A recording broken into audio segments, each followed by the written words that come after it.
Did the time change, or am I losing my mind? No, I actually had to change the time. I'll explain that here in just a minute. So, welcome everyone. I am Frat Tuck. This is my epoch. I had to move it to 5 o'clock from 4 o'clock Central Time because I ran into another train hopper, and yeah, this guy's been doing it for over a decade. And he's kind of showing me around, and he showed me, because he's been through Shreveport a few times. He showed me where I could go and fly a sign, and I was doing really well on flying the sign, and so I needed that extra hour because because he's gonna escort me on the next leg of my journey, so that Sam and I can keep moving west, or at least that's the intent, unless something changes between now and then.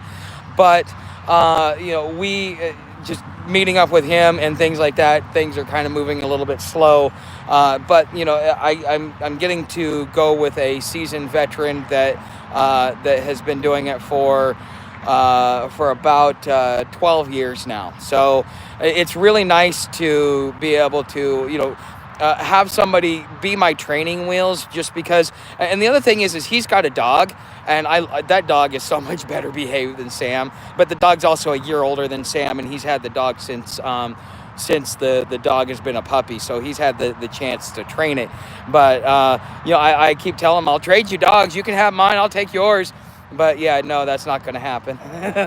But anyways, we are working our way through Shreveport over to a yard, and maybe this weekend I might be hopping out, maybe not exactly sure. It's still kind of up in the air, and that's kind of what I want to talk to you guys about. But I have a topic here, which is what you guys are probably here for, which is the new homeless versus the old versus veteran homeless, or homeless that have been around for a while. Okay, and so and by the way, if you guys like this content, if you want to help me out, especially for my travels, I'm you can go down in the tip jar. You can leave something through PayPal or CashApp if you'd like. It will help me out greatly, and kind of offset the cost. And another thing is just so you guys know, because I keep saying hey, go ahead and put something in the tip jar, but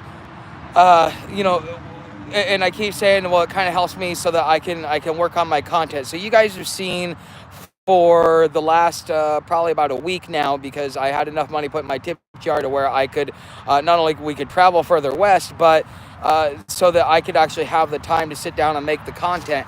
And it's absolutely amazing. I'm getting because of the suggestions in content that you guys give me. I have been getting I've got 3 videos with over 1,000 views, and 2 of them are over 2,000 views, and 1 is almost to 3,000 views, which is phenomenal for this channel. I'm finally doing really well. Life is becoming a little bit easier, one day at a time. Okay, and so let's talk about new homeless versus homeless who have been seasoned and doing it for a while. Okay, so when you're newly homeless, you don't know where resources are. Finding resources is probably one of the hardest things that you do. You also have to deal with the emotional roller coaster that you go on, because it's your first time homeless. A lot of people, they end up feeling inferior, or like they let the system down, or something along those lines, because society has told us that yes, Mo, the time did change, and hi, Chris. And hi, Tim, and hi, Jeremy. Glad to see all you guys here. But most people, because we're taught growing up that you need to get a job, you need to have a house, you need to have a car, you need to have all this, you need to have mountains of debt that you can barely pay, and that is how you become a productive citizen. Well, you know what? That type of lifestyle is not for everyone.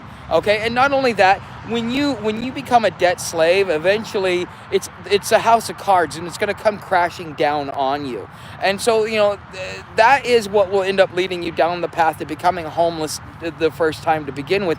Plus, with everything that's going on with this global economic collapse that we're dealing with, it is definitely something that is a little bit more you're going to see a lot more people going homeless. If you guys watch Invisible People, I don't like the guy, but at least, he's doing something, even though it's not very productive. But, even starting, he used to only be in like San Diego and LA. Now he's starting to travel the country to show how the homeless population is expanding. But when you're newly homeless, finding resources, finding places to stay, you're so used to all the stories of, oh, it's not safe, oh, it's this, oh, it's that, you need to worry about this, you need to worry about that. And, a lot of people, when they come out here scared. And when you come out here scared, yeah, okay, you know exactly who I'm talking about, Tim. Okay, but anyways, it's a lot more difficult versus somebody who's been seasoned, who's done this multiple times, or who has been doing this long time. When you walk into a city, this is you know how to find the bum feeds. You know where to go get your resources. You have the ability to go in and to network with people because, there's a jargon, there's a community relationship within the homeless. And the longer that you're homeless, the more you pick up on it, the more you're able to see and to understand. Just like the train hopper that I ran into, I'm wearing boots, I got a big old pack, I got a dog, I got a beard. I'm probably a train hopper. I do not look like a home bum because, I don't look scraggly or anything else like that. I look like I might be a traveler. And so therefore, I've had 2 people come up to me and be like, hey, you're a train hopper, aren't you? I say, yeah, from time to time when I can. I like to train hop, but I'm still, green behind the ears, but I'm still working on it, yeah.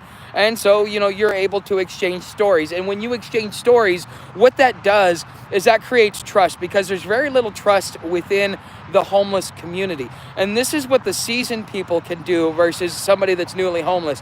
When you're newly homeless, it's going to take a while for people to be able to get to know you, assess you out. Are you a cop? Are you a square? Are you a snitch?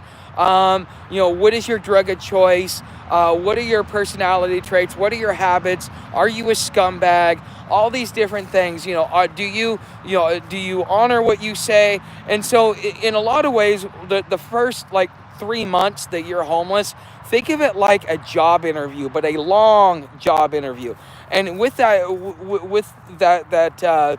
with that interview type process, hey Bushcraft, with that interview type process, it does take a minute because when you're newly homeless, you're like, where do I find the bum feeds? People will be like, oh yeah, it's over here.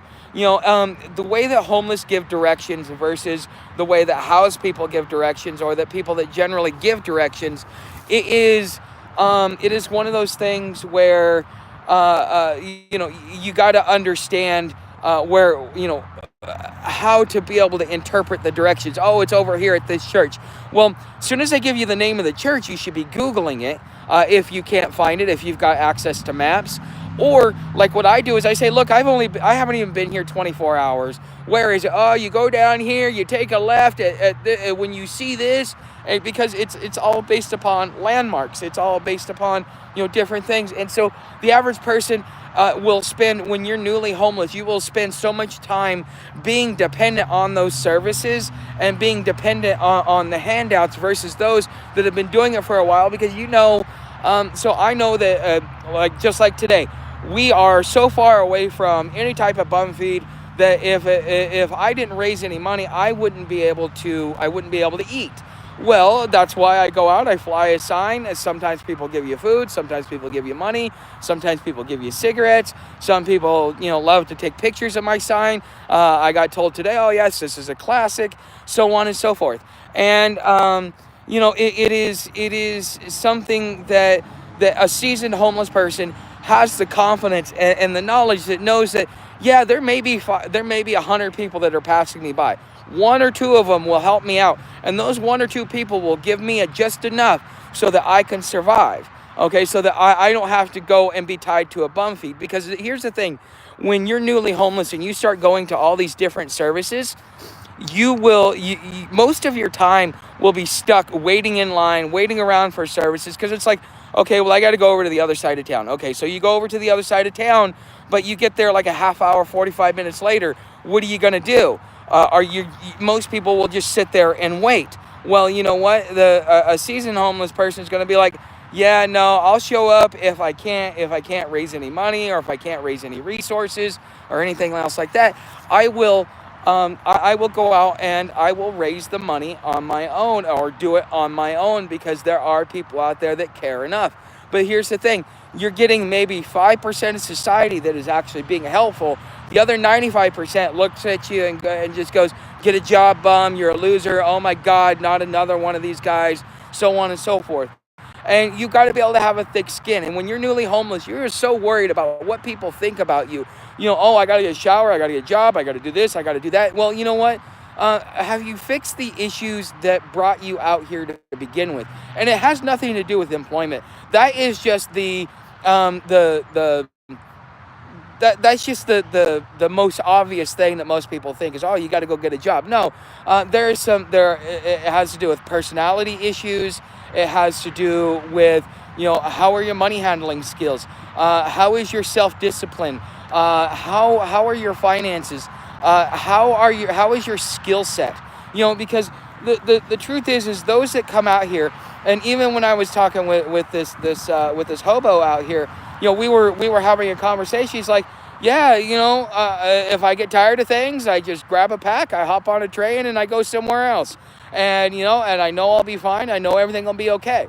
Well, that's the difference between a new homeless person and somebody who is seasoned, because, again, a seasoned person understands that you can stand on your own 2 feet. Now, it depends upon whether you want to do this for, like, okay, I give up. I'm done with society. I'm done with everything. I want to do this. I'm just gonna kind of go, do my own thing, and be the free spirit, and be part of whatever, either the nomadic culture or whatever. Because most of your people that are homeless long term are in one of two camps. Either they're travelers like me, because they have those itchy feet and they just have a hard time staying in one place, or they have gone so far down the path of drugs that they stay there so that they can establish themselves, have their regulars, and support their habit, and at least have some ease of how everything goes. Okay, so this is just my thoughts, and kind of how I see the new homeless versus old homeless. And you can pretty much pick them out because they're clean cut, they're carrying shit they shouldn't be carrying, they got way too much crap.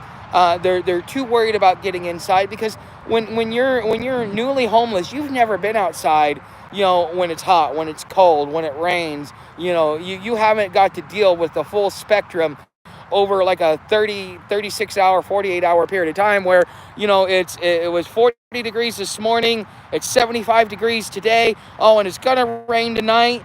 And and then it's gonna cool down for the next 3 days, and then it's gonna get hot as what. And at that point in time, the average homeless person, they're used to it. It's like, okay, it'll warm up, it'll cool down. Your body gets acclimated to it. But when you're newly homeless, you're like, oh, I can't take it. Oh, it's too hot. I need inside. I need air conditioning. You become whiny. Okay, and that just becomes something that is very counterproductive to your survival out here as a homeless person. So I've kind of talked about my thoughts as far as what I think the difference is between the newly homeless versus those that have been homeless for longer periods of time, or that have done it multiple times, and just the whole mindset and the ideology behind it. Not to mention just like the telltale signs of being homeless. One of the things that will get you acclimated to it, especially if, let's say, you live down south. Well, you know what? Turn off the air conditioning until it hits about 85. Okay. Set your AC at 85. Let it be really, really warm. And when it gets cold out during the winter, turn the heat on. Let it only be warm until, or let it only warm up when it gets below, let's say, 50 degrees. Okay, that way, you have the ability to kind of go up and down with the temperatures, and to be able to be able to acclimate your body to this. Okay, so if any of you guys have any questions, comments, concerns, anything else like that. And by the way, with these live streams, one thing that I'm trying to do, so each week I want to try and see if I can raise about $200 a week. So that's between flying a sign, getting things in my tip jar. That does not count my ad revenue or anything else like that. My ad revenue, my Patreon, and stuff like that. That counts for about $200 a month. And so I figure if I make $200 a week, that will put me at about $1,000 a month so that I can focus on growing this channel. Once I hit that 5,000 subscriber mark, I expect windows and doors to be opened up so that I can actually make some money and without having to rely on the tip jar or the ad revenue by doing gear review and things like that. Okay, so let's see. So yeah, Tim. Yeah, here's the reason why I don't like Tim Horvath. And this goes way back when. So there's a kid that he interviewed that I knew way back in LA, and he was one of his first interviews. And I remember the kid telling me, "Oh yeah, he seems sketchy. You know, he was expecting him to try and get in his pants, stuff like that." Now, I didn't hear anything after the interview or hear anything that he was sketchy, but I see that the kid went back and did an interview with him like 10 years later. And, you know, the kid never really got up on his feet. You know, he did here and there, but not long term.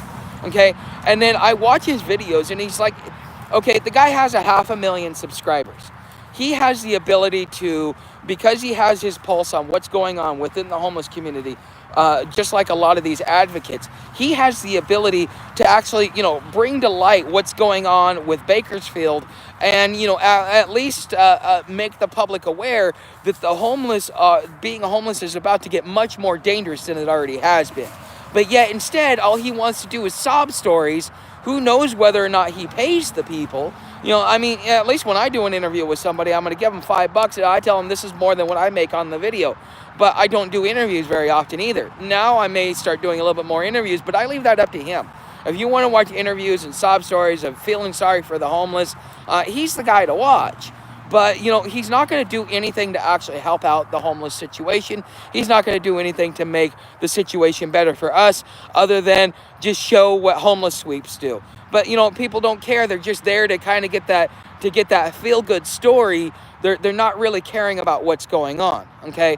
And I just think that he's doing a disservice to the homeless community with as large of a voice as this guy has and as much money as he's making off of the homeless. What is he doing to actually give back? That is one of my big questions. Now, I know that, you know, him being a big channel, he may not be allowed to because of YouTube's rules. Like, bigger channels are not allowed to beat up on the smaller channels, okay? And so he may not be able to respond, or maybe he might respond in a video himself. But I would really like to see him do something that is productive within the homeless community with the voice in which he has been doing for over a decade, okay? But yet he's not. Okay, so they're carrying too much shit they shouldn't be carrying, dude. Well said. I see a lot of that. Minimal is the way to go, as you know. Yes. So me, because we haven't gotten out on trail, and bum feeds is what we've been doing, or eating out. What I've been doing, I don't have my cook set. I will, when we get to New Mexico, if we make it that far, when we get to New Mexico, that's when I'm going to buy my water filter and my cook set. Okay, so that I have what it is that I need. What's the point in carrying it around right now? Because I'm not really going to sit back and cook my own food, just because being in a big city, and plus when you run a butane burner or a fire in a city, at least in some places I've been, they will have the cops out there quicker than shit. Okay, so you know, so I don't. All I'm carrying is sans food, a change of clothes, my bedding. Water, my electronics, and my YouTube stuff, my first aid kit, and my wipes. And, you know, the disposable wipes, you can get them at Walmart for like $3 or $4. You can get a 2-pack of them. Totally worth it, because sometimes you can't get access to a bathroom and you need to go. And quite frankly, it's much cleaner doing it that way. Okay. So, Taylor, you're homeless. We have a tent. Okay. A tent is good. I prefer a hammock. I like my hammock. It's better for my back. I notice when I sleep on the ground after about 2 or 3 days, because of being in the hammock, my leg sucks, all that other stuff sucks and stuff like that. You need a cigarette, dude? So yeah, my campmate just got in. So the guy I was telling you about. So anyways, you know, it's just, It's yeah. Tents are getting a bad name because of things that are going on in LA, because tent cities are popping up. You see it in New Orleans. You see it all over the place. You see these tent cities, and they look really bad. And quite frankly, people are on the sidewalk. I'm always, especially in the South. There is always a forested area. You see, I'm right here. I'm right next to a freeway, off an overpass, in behind an open field. Okay, so I have a place. I found a place to put up my hammock. It's a little bit further back, but I wanted to make sure that everything went off, good with this. Okay, but you know. Again, a hammock. It depends upon what your needs are. But I prefer having a hammock over anything else. Okay, just because it's good for my legs, it's good for my back, and it's good for me. And plus, Sam, she's a prima donna. Whenever I set up the hammock, she's begging to get in. If you've seen the pictures, so okay. I get the feeling too from his videos. Yeah. Okay, Chris, that's good to know. Okay, what's in New Mexico? Thank you for your advice and motivation. Okay. So this is something that I want to talk to you guys about, because I'm really, and I hinted at it. If you watched the video earlier today that I put out, I hinted at this. Okay, the migrants were coming across Texas and California border. The drug traffic goes across the Arizona border, goes up through the drug highway, which is in the west, and so on and so forth. But now New Mexico is moving APCs down to the border. You probably will have Arizona follow suit next. So you now have National Guard in every state being put on the border so that they can keep pushing them west. And I don't think California is going to do anything. But what happens when you have that mass flood of migrants? So now they will, until everything gets set up and the propaganda gets set up to push the migrants even further west than Texas and New Mexico. You're going to have this huge flood. So that area that I'm going to be going up, the Great Divide Trail, those people will be taking that trail because it starts in Mexico, right there on the Mexico-American border, and it goes all the way to the Canadian-American border. And, you can walk the Rockies. So who's to say that those guys are not going up there? And, with the cartels doing what they're doing in Dallas to my buddy's property, that is something that is making me think twice, because at least New Mexico west, all the way up through Colorado, maybe even parts of Montana and Idaho and stuff like that. They are the migrants are they're flooding the area. Okay, they're doing their thing. Okay. Sorry. So the guy that I'm walking with, he's got a dog. It's a boy. Sam just got humped in the face. It's funny as hell. So but anyways, it seems like it may be more dangerous, and I'm running into a burning building. But the thing is that there's no real safe place. And it depends upon your lifestyle, what you do, how you live, what kind of protection do you carry, all that stuff, and the thing is the further west I go, the more need I find to have some form of protection that I just do not want, that I'm just really not wanting to have.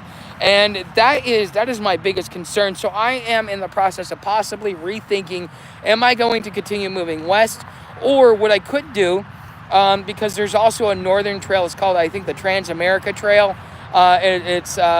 It goes from the Great Lakes all the way through Montana and all the way up into Washington. Now, it's going to snow up there. It's going to be all that stuff. It is what it is.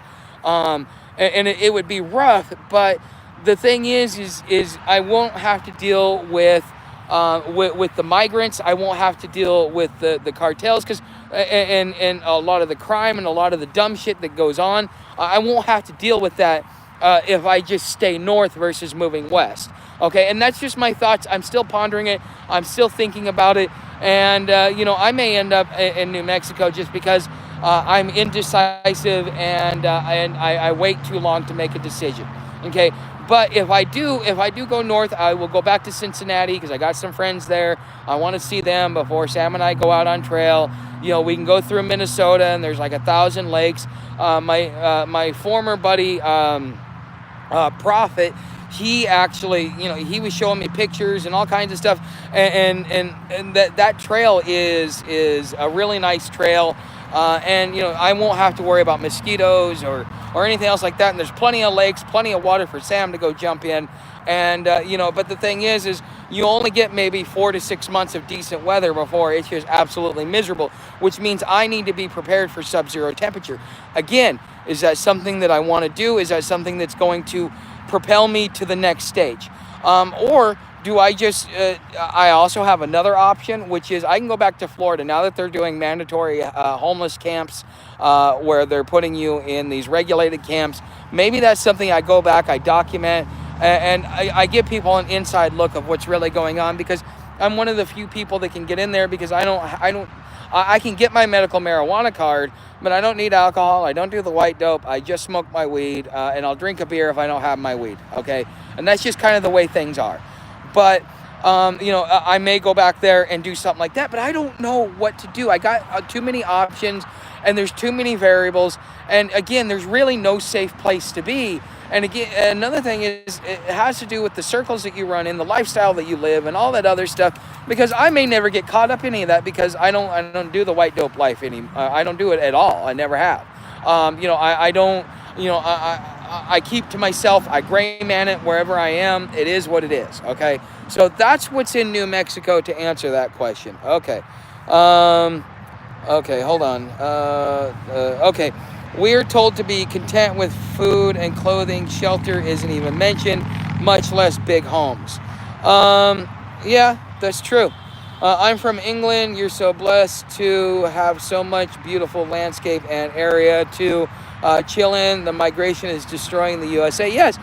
Well, homelessness is doing it as well. I mean, you can find anywhere bums, especially the home bums, they trash an area. And on one hand, they don't really have much of a choice, just because everything you get's prepackaged. Do you want to be carrying a 30-gallon trash bag out every couple of days, and then you got to walk a couple miles to the nearest trash can, and then you got to deal with the hassle of that. It would be nice if they actually just, if they did set up some sort of camping, that they also had some sort of trash service as well. Okay, so good to see you, brother. I hope you're well. Yes, Matthew, I'm doing well. Thank you. Okay. Right on, man. Content with much, content with little. Okay. My battery is dying. I'll be back if you go back live. Well, I'm going to... I do live streams on Tuesdays and Saturdays. I need 2 more subscribers, paid subscribers, over on Patreon. I had somebody tell me that because of the way that things are, that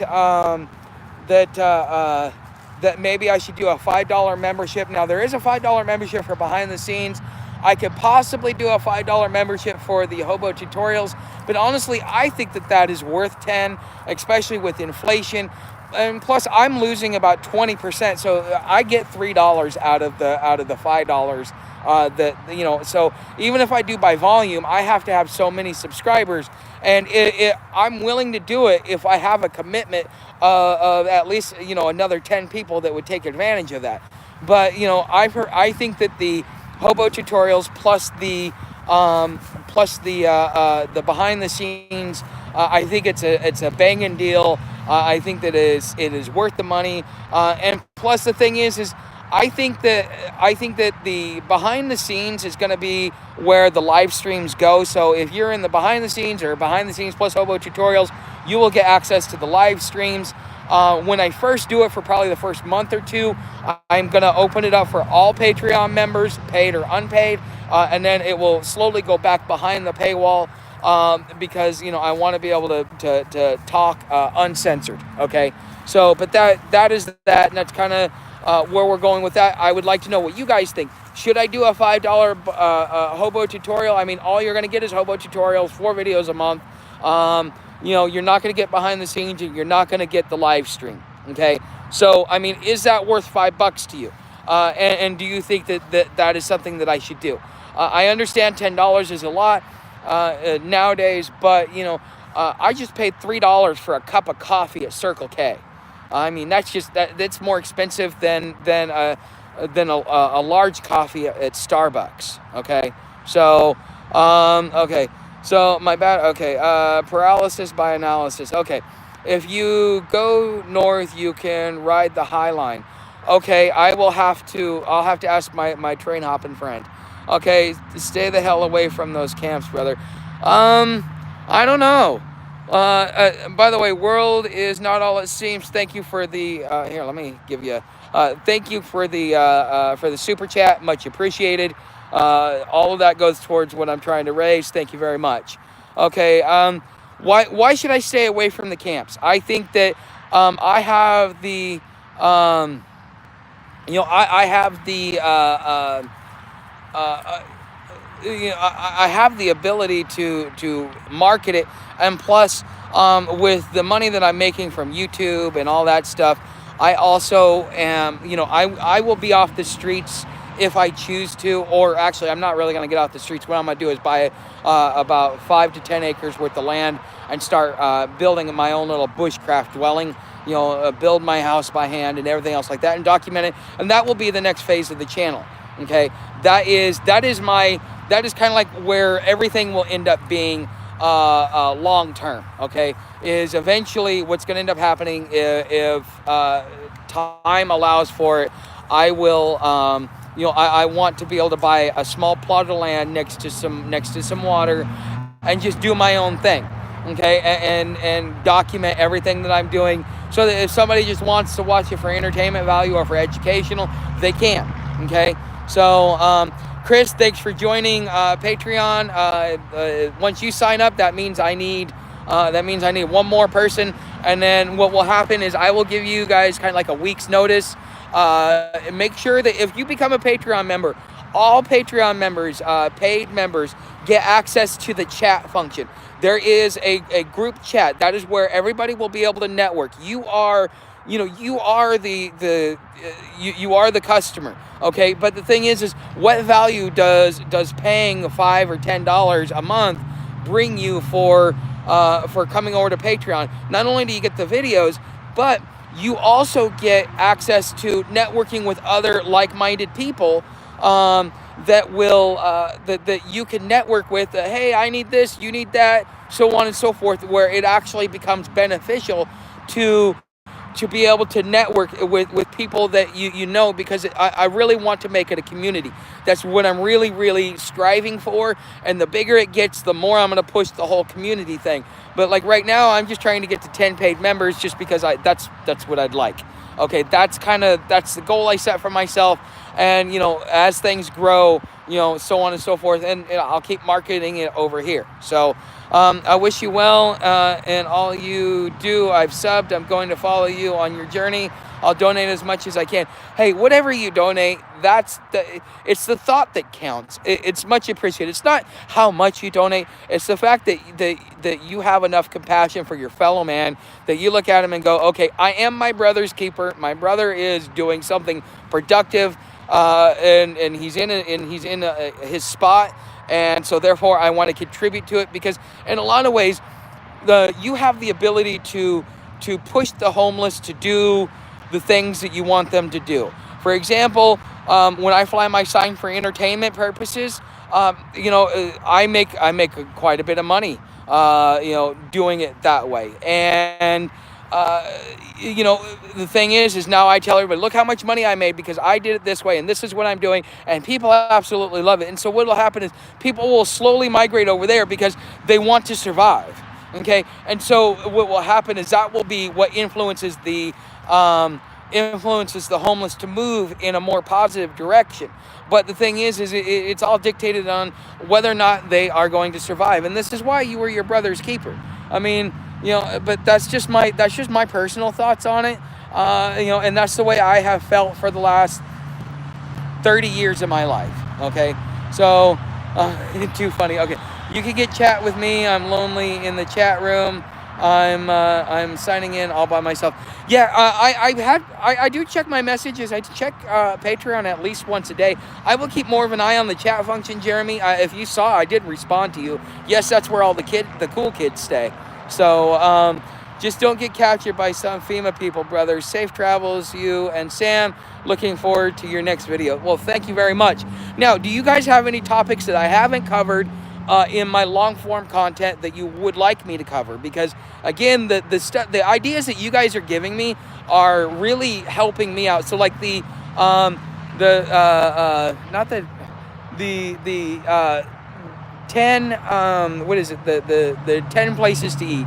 Okay, that was a suggestion. A couple of the videos that I've gotten the 2,000 plus views on were because of content suggestions for you.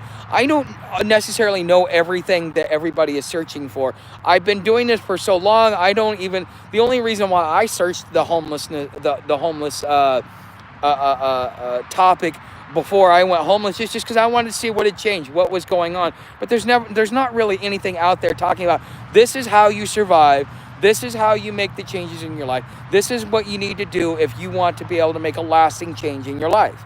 Okay, so that's why I did this content, and that's why I do this content. But sometimes I don't know what you guys want to know. So if you guys are leaving me content suggestions in the comments, if you notice, I'm always I will definitely make those videos for you. It may take me a minute because I got to ponder it and put it together right. But I think just about every piece of content that you guys have requested from me, I have made. So keep it coming. It benefits me and those that are seeking to learn the same things, that you would like to know. Okay. Hi from Wyoming. Have you ever been here? No, I have not, Dakota Wolf. Well, I've been through it. I've been through the Wyoming, but I've never stayed there. It seems pretty barren. I don't know. I may go there one day. It seems like the more I travel without doing like the van life or rubber tramping, the more I get to see of this country, things that I never really thought about seeing. Okay. What do you do for survival skills, as campfires, hunting, live game, and animals? I haven't gotten that far yet. As far as fires, you need to. It depends upon where you're at and what the environment is. The further west you move, the more scared they are of fires. So even a little bit of smoke, you'll have the rangers and the forest people or the fire department out there. Some places like you can't even burn butane, even though it's a controlled fire, just because they're like, yeah, no, you can't do that. Okay, so that will be the next stage of where I'm going. Now, if I do make it to New Mexico and start going up the Great Divide, that will be, you'll get to see that a lot sooner than me buying a piece of property. Okay, I wonder if there'll be another pandemic, event on a pandemic survival would be cool. Yeah, I'm gonna have to. I was not homeless during the pandemic. I have heard some stories, like people would hunker down and things like that. I will ask around and get an idea of what was going on during the pandemic, and kind of what the homeless population did. But I still had my business at that time. Yeah, we were on lockdown, but I was still getting the benefits for being a business owner at that time. It wasn't until about a year after lockdowns were lifted that I went out of business. So, and for those of you that are curious, I owned a janitorial business in Dallas for about 6 years. I started in Oregon, relocated down to Texas. Biggest mistake I ever made. I really wish I would have stayed in Oregon, but then Oregon's crap too. I mean, the whole West Coast is crap. Oregon, California, Washington, not my cup of tea. The woke left and the crazies have really destroyed my home. It's not what it was when I was growing up. But I grew up in Oregon in the 80s when it was still, like your conservative Democrats. It was still very very conservative, but it is what it is. Hey, do you ever cook your own food? Yes, when I have my cook set and it ain't been stolen, yes. I cook my food a lot up until that point in time. I actually enjoyed cooking. I love, like, we would go get stuff for tacos at Walmart and stuff like that. That's one of my favorite dishes to do also. And plus, if you look back through my older videos, you should see some stuff where I was cooking, especially when we were in Atlanta, because I did a review of my twig burner that I had at the time. So I thought the woke hippies ruined Oregon. Yes, they did. Yes, they did. But the Californians did it even worse. Those woke hippies come from California. They did not come from Oregon. They did not come from Washington. Because here's the thing, the social atmosphere in Oregon, at least the way it was when I grew up, is we were mountain dwellers, we were forest dwellers, and so it was a slower, steady life. You sat back and you thought about what you did. You took a. I mean, yes, we were liberal, but the thing is this country is a liberal country because we believe in being self-sufficient and being able to take care of yourself without the rule of government. That is what liberalism really was. So Oregon in the 80s, the Goonies. Yes, I've been to Astoria. You should go across that bridge. I've gone across that bridge probably I think one time I went across it 6 or 7 times because that's my favorite bridge, because you go up and then all of a sudden you drop down and then you kind of just ride the last half of the bridge. You just ride the water all the way down. So it's actually pretty awesome. So just you're cool. Thanks, Kaz. All right, guys. So it has been about 40 minutes. I got some business to take care of. If any of you guys would like to leave anything in my tip jar, or super chat, anything else like that, much appreciated. It goes towards me. Again, I want to be able to get to a point where I'm making about $1,000 a month so that I can focus 100% of my time on doing videos and doing content for you guys like I've been doing for the last week versus the spotty videos I've been doing the months before until, I got things going. Okay. But anyways, guys, become a subscriber, hit that like button, share it. I'd love to hear your comments. The tip jar's down there, as well as Patreon and all the other stuff. You know how to help the channel. Thank you for watching. And hey, Rugsy, nice to see you. He must have a hot date. Yeah, I have a hot date with, no, he's too ugly to prostitute to. I was going to put him out on the corner, but I couldn't make $1 off him. Anyways, guys, I will see you in the next live stream.